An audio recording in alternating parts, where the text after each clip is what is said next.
here are 10 tips on how to improve the Game Awards going forward.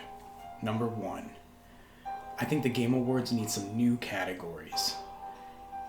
The first one that comes to mind for me is a heartbreaking moment category, or a most emotional award. A perfect example of this would be Final Fantasy 16 at the very beginning of the game, when something terrible happens to Clive. If you guys remember, he lets out this heart-wrenching scream and dialogue, and it just literally, it broke my heart watching it and playing through it. And I'm sure all games, big games this year had those types of moments. So I think a heartbreaking award or an most emotional moment award would be very fitting for this award show. Another one would be the best boss fight of that year. Melania comes to mind from 2022 in Elden Ring, but I think having a best boss fight award would be fantastic. There are so many amazing bosses that come out in these games that I think shining a light on them and giving them time to shine and getting their moment in the spotlight would, not only expand their reach, but really give their design, their music, their character, the respect they deserve. Another award would be the best character award overall. So this can be a character's design, their character arc, their development throughout the story, how they interplay with the world around them and the other characters within their game. Just the best character overall. It could be Spider-Man from this year. You could argue Link, the guy from Baldur's Gate 3 that everybody loves, the elf, I forget his name, but he won best actor.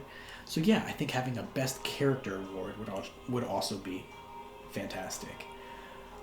Sticking to that same theme, best sidekick, man. I don't think sidekicks, they don't get enough love.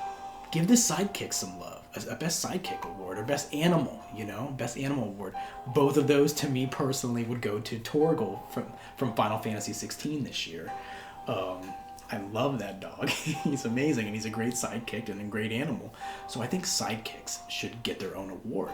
Because this is the Game Awards after all, right? This is an award show for video games. So I think we should really keep it game focused. And then this last one is an award for best horror game.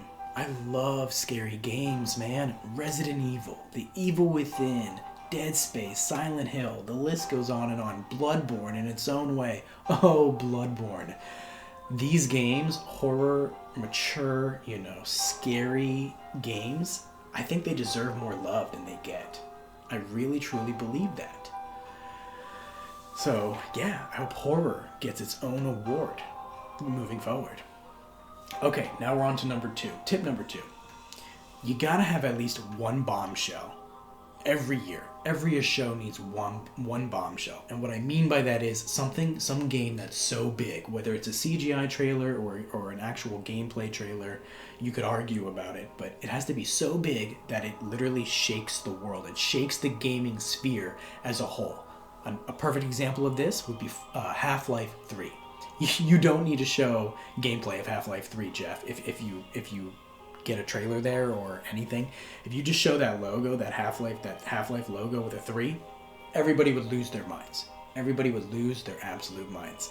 So I think you need, at least one bombshell per show that just blows everybody away. I want to say that OD was supposed to be it this year, Overdose with Hideo Kojima. And, it was great, don't get me wrong, but if you're going to do that, I think you need gameplay, at least with that type of game. Something that's kind of not known, it's completely unknown to the gaming world. But if it's Half-Life, everybody knows that, so you don't need to show the gameplay with that. But for OD, if that's the bombshell you want to have, Geoff, you gotta show some gameplay with it. That's just my opinion.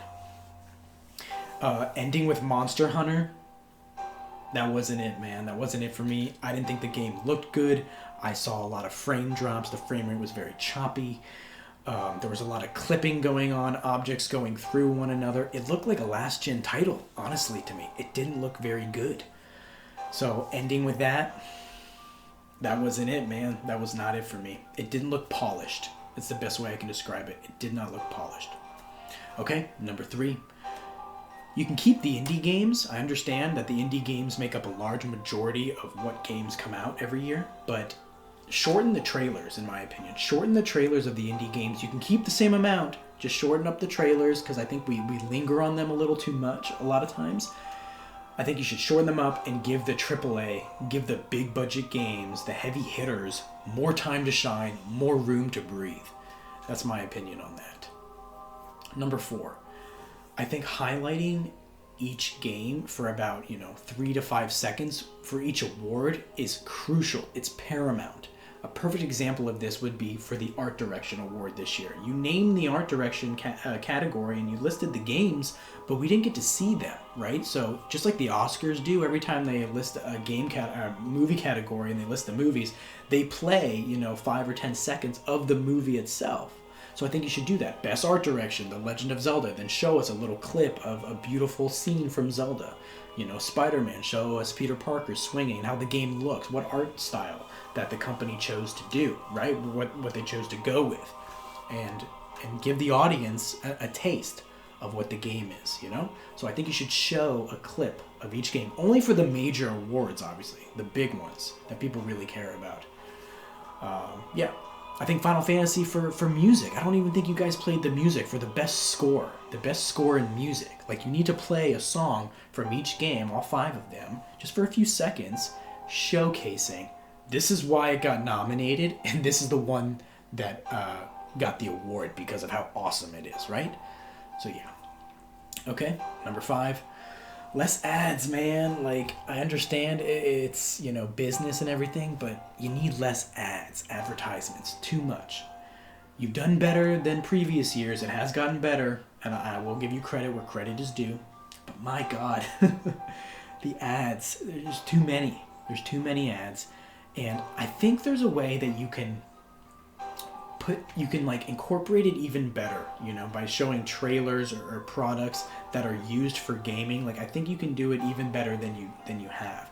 You did it a little bit with that, the Chromebook, showing Cyberpunk, but I really think you can make it be more cohesive into the show, so it doesn't seem so jarring, when we see an advertisement. I understand you need the money, man, but Geoff, you're already a multi-millionaire. I can only imagine you probably have 10 or $15 million to your name. Like, how much more do you really need?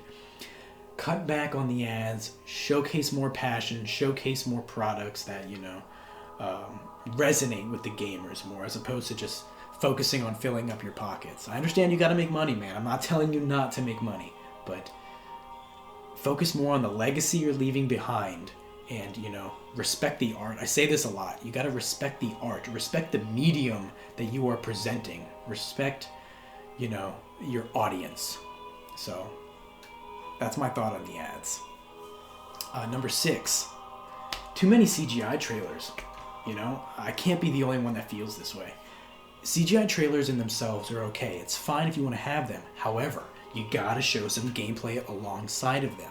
I remember, for those of you that were alive or even watched E3 back, I want to say it was 2006, Sony PlayStation, I want to say it was for the PlayStation 3 or PlayStation 2, maybe it was PlayStation 2, they were showing off gameplay of Killzone 2. And I was looking at this gameplay, and it looked like nothing I had ever seen before. It still looks good by today's standards almost. The gameplay looked incredible. Lo and behold, it was all smoke and mirrors. It was CGI. We found out they lied about it. And when the final game came out, it didn't look anywhere near as good as that trailer did. So the CGI trailers, I guess that's just, it turned me off to them, having that bad experience. I've been traumatized to the CGI trailers. So if you're gonna do the CGI, you gotta show a little bit of gameplay. I'm not saying it has to be 10 minutes, but 30 seconds, 15 seconds of actual raw gameplay embedded in the CGI trailer. Please. Okay, number 7. As far as the speeches, a lot of people got upset about the speeches and people didn't get enough time to talk. I think 3 minutes. I think 3 minutes is enough time for people to thank their dog, thank their friends and their family and everyone that supported them. Give people 3 minutes to speak, and I think that's enough. Let them know beforehand. If you're coming to the show, send out an email, talk to them, whatever, a little Zoom call, FaceTime. Say, hey, if you do get accepted, have your speech prepared. It can be up to 3 minutes. If you want to make it 30 seconds, that's up to you. But 3 minutes is going to be your maximum. And I think that that'll be enough time for people to speak their minds, thank the people that helped them, but keep the show moving, keep the flow going. So 3 minutes is good. Okay, number 8. The music performances in general are good. I like them. However, once again, I think you got to shorten them down. I want to say Alan Wake, the live music you guys played, it was like 4 minutes long, man. And in today's world with our short attention spans, you gotta shorten it up. You gotta condense it. So I think under 3 minutes for the live music is good. You can still keep the live music. It's great. It's upbeat, right? It keeps the crowd engaged. But if you overstay your welcome, it's like I start to lose interest, you know? So I think 3 minutes or less for the live music going forward, it's a good sweet spot. Okay, and then number 9, my girlfriend actually brought this point up, and I agree with her. That's why it's here. Whoever's accepting the award, whoever's doing the speech, they should either introduce themselves on what they did in the game, like what their role was, or even better, you should have a caption on the bottom of who they are, of who's speaking. And you can get this information from them, obviously, prior to the show, so that way when they go up and you see who's speaking, you can say, oh, okay, here's the Lion of Truth, content creator who streams, single-player AAA games. That's what he does. So I think having the name and their role in the game would go a long way to let the audience know, who is this actually speaking? Who is this person up here that's accepting the award? Because not everybody knows the audio designer, or the combat designer, right? So have their name and what they are on the bottom of the screen. Simple. And then number 10, Geoff. This is personal for you. You gotta get nicer shoes and a flashier suit, man. You are the guy. Like, you are the face of video games. And the example I can give is Hideo Kojima. Use Hideo Kojima as your model, as the paragon. He comes out with the bright red shoes, the gold logo of his company on his lapel. It's shiny and flashy. He looks good. I'm not saying you gotta go crazy, but like, more flash, man. More finesse. More style with your suits. You've been kind of boring with the shoes and the suits the past couple years. I remember a few years ago, it was really cool. I forget some kind of Nike shoes you had on. It's nice, man. It was clean. It was really clean. So lean more into that, man. The way your suits come off and the clothing you wear and the shoes you wear. It's very important psychologically. I studied psychology in college. That's how I know the clothing is so critical to your audience's reception and the people online that are watching you. So pick out your new shoes, man, and your new suit, even if it's just like a trim of like a purple or a gold, like something that makes you stand out as opposed to everyone else that comes up on stage. Yeah.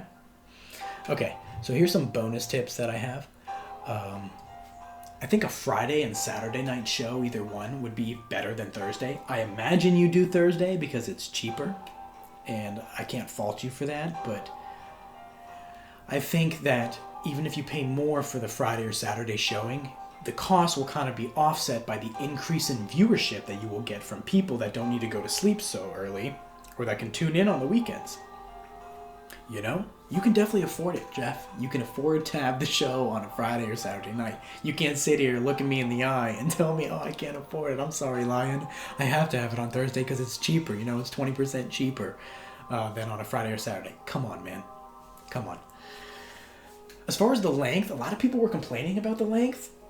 You gotta understand, this stuff only happens once a year. The Game Awards literally only happens once a year. So I have no problem with the length. 3 hours, 3.5 hours, it's fine. The only thing I would say is let it start a little bit earlier, Have it start at 6:30 Eastern instead. I think it was 7:30 Eastern this year. Like, it's too late going to 11:30 at night. Start the show earlier, even 6 o'clock.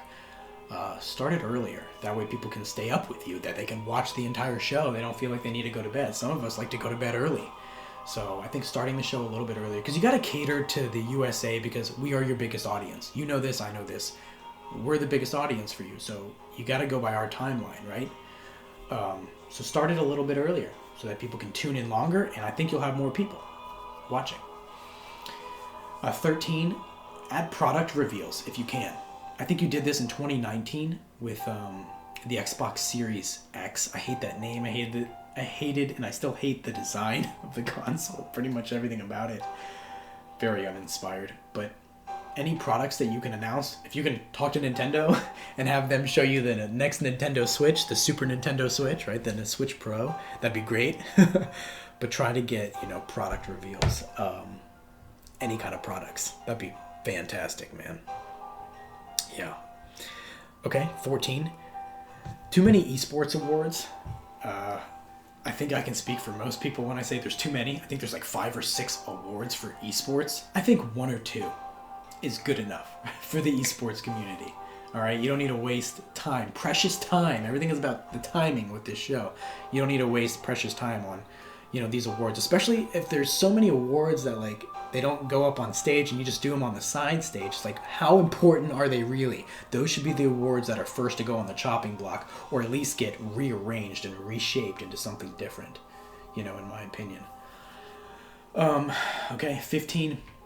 Bring back the pre-show and call it the pre-show. Don't call it the opening act, because I was confused. My girl was confused. We're watching the show and it's like, is this it? It was just all like indie games. I didn't know if the actual show had started. It seemed like it started, but then it didn't. No, you gotta have on the bottom of the screen, once again, pre-show, have it in bold words, Game Awards starts in 29 minutes and a countdown timer, letting the audience know, okay, this is the pre-show. This is separate from the actual award show. Because what it did this year, since you called it the opening act, it took away from your introduction, Geoff. It took away from you coming on the stage to get everybody hyped, to get everyone pumped up for the real show. Because we thought the real show had already started. So if you're going to do it, you can keep the pre-show, but call it that specifically and have the timer there so that people know, okay, this is the pre-show and the real show is starting soon. Okay, the last one, 16. I think you should do something for small creators, small content creators, small streamers. And the reason I say this is the big guys, the multi-millionaire streamers, they don't need the help. They don't need the publicity. They don't need the advertisement. They have the money. They have the audience already. Now, I'm not sure how this exactly would look, whether it be a small content creator award or shout outs, or just play a couple clips of small, like have us like all send you clips of our best moments throughout the year, and then you and a couple people, judges, panel, everybody picks, or even better, have the audience, have all of us, the fans, pick. Like everyone should be able to upload their content, and then just like 10 seconds quick of your best moments, your funniest moments, and then people pick who should, win something, or have them, you could have them give an award, give a little, give one of the awards out. I don't know. I'm just saying, the small people, we're the ones that need a platform. We're the ones that need a chance to showcase our charisma, our personality, our gameplay, our humor, our setups. We're the ones that need that chance, that need a time to shine. The multi-millionaire streamers are not the ones that need more advertisement, okay? The little guys need a chance. And then eventually, hopefully, we can become big too. Okay, and before we end, we're going to talk about a few positive things, really cool things that I loved. The colored themes and the stage themes, I love them, Geoff. They're awesome. Lean into them. Go in heavier. Go in deeper. I think this year you used like a diamond crystal type of theme. A couple years ago, it was like blue. It was almost like a sapphire type. I love that stuff, dude. Lean into it. Go even bigger with it. The presentation. Go wider. Go crazier. Pick a theme each year and then stick to it and drive that point home, so that every year when we think back or we look back, we can say, oh yeah, that was 2024 because that was all about, the crystals. That was 2025 because that was all about, like space. Pick a theme and then lean into it every year. Love it. Number 18, I loved how full the theater was. I love seeing butts in the seats, man. Like, I'd rather have a smaller theater and have it be packed to the brim, because it looks better, it plays better for the audience when the camera zooms out and you see everybody sitting there. It just looks really good, as opposed to a few years ago, the camera would pan out and you just see a bunch of empty seats, and it's like, it feels hollow. It doesn't feel good. So keep the smaller theaters and fill up those seats, man. Keep it packed. It feels good. It feels like there's a sense of community, a sense of camaraderie, and I love that. So keep the theater filled up. It feels homey, you know? Okay, and I hope you bring this energy, Geoff, to Summer Games Fest, because E3 is dead now. E3 does not exist anymore. So instead of having this 2-week long thing that just drags on, I hope that you condense it and bring the positive energy and the consolidation to the Summer Games Fest. 3 days, you know what I mean? Have live shows where people, this is how you can differentiate it from the Game Awards. You have live shows where people come up on stage, the developers themselves will come up on the stage with a controller in their hand, play a demo of the game, few minutes, 5 minutes, whatever, and talk about the game. Talk about the thing that they've been pouring their passion, pouring their heart into for the past few years.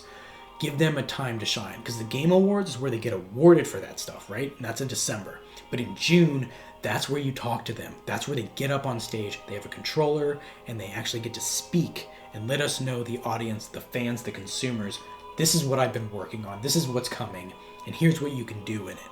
So I think you can really take what E3 was, keep the spirit alive, and make it better. Make it better for everybody. And then you can connect the two shows. I mean, forget about money, the amount of money you can make and the amount of people you can reach here, it's limitless, because gaming just keeps growing and growing. So really consider bringing the same type of energy and the things that I've said into the Summer Games Fest. E3 2.0, if you will. Number 20, the orchestra. I don't have enough good things to say about the orchestra. The flute guy. The flute guy is the man. He's the GOAT. I want to see him there every year for the rest of my life until I am dead. Bring that flute guy back. His type of energy, his type of passion, his charisma. He's amazing. He is amazing. I love everything the orchestra does. Keep them coming forever. Especially the crescendo they do. I love that they have their own little theme. And I think you should create more music, like have some Game Awards, more themed music that you could play throughout the show as well. That's another little tip. A bonus tip. But I love the crescendo they do every single year. Oh, it's amazing. It's amazing. So lean into that. Have more original music that the Game Awards orchestra creates themselves. It's chef's kiss, man. It's beautiful. It's passionate and it's heartfelt. Thumbs up from this lion, man. Yeah, last two things. Great job on the 2024 release date, that you actually set a date and a venue for the next year. Fantastic, man. Like, you let us know, hey, we're having it here on this day, at this time. I already marked my calendar. It lets us know, get excited for next year. You set the stage, you get the ball rolling, you get the hype train going. We have the next show coming, and we're not going anywhere. You let everybody know that you're here to stay. And I love that, man. Keep that energy up. Always push forward after the show is over. Let us know, hey, we're coming back next year. We got more stuff coming. More things are planned. Love it.